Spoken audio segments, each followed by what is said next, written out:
রাজধানী ঢাকা গুলিস্তান এলাকা এবং এই গুলিস্তান এলাকাটি সবসময় মানুষের এইরকম ব্যস্ততা থাকে।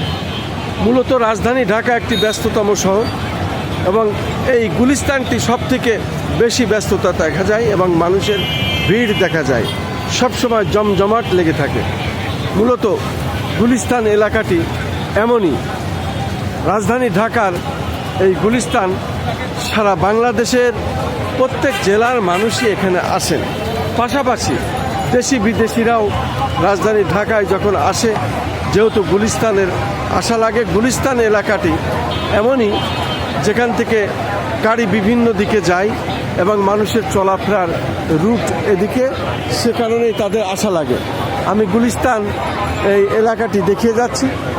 যেহেতু এখন কোনো বৃষ্টি নাই, আকাশ পরিষ্কার পরিচ্ছন্ন, মানুষের চলাফেরাও বেশ আজকে তাদের চলাফেরায় গতি বেড়েছে। যেহেতু কাজের পরিধি, যেদিন বৃষ্টি না থাকে কাজের ব্যস্ততাও বেড়ে যায় রাজধানী ঢাকায়, সেটা আমি দেখানোর চেষ্টা করছি। মূলত রাজধানী ঢাকার গুলিস্তানের চিত্রটি ঠিক এমনই।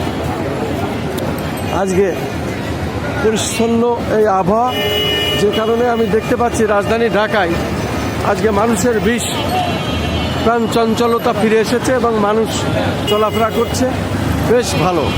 নেই কোনো বৃষ্টি, নেই কোনো খারাপ আবহাওয়া, দুর্যোগপূর্ণ কোনো আবহাওয়া নাই, যে কারণেই মানুষের ব্যস্ততা বেশি পেয়েছে এবং মানুষের চলাফেরা খুব বৃদ্ধি পেয়েছে। এবং রাজধানী ঢাকা আজকের পরিবেশ এমনটি, ঠিক যেমনটি পরিবেশ তেমনটি আমি দেখে যাচ্ছি। আমি রাজধানী ঢাকার বিভিন্ন স্পটটি সাধারণত দেখে থাকি। রাজধানী ঢাকা গুলিস্তান এইরকমই, মানুষের ব্যস্ততা থাকে এবং মানুষের ভিড় থাকে। ঠিক সেই দৃশ্যটি আমি ধারণ করছি এবং সেটাই আমি দেখিয়ে যাচ্ছি, আমি দেখানোর চেষ্টা করছি।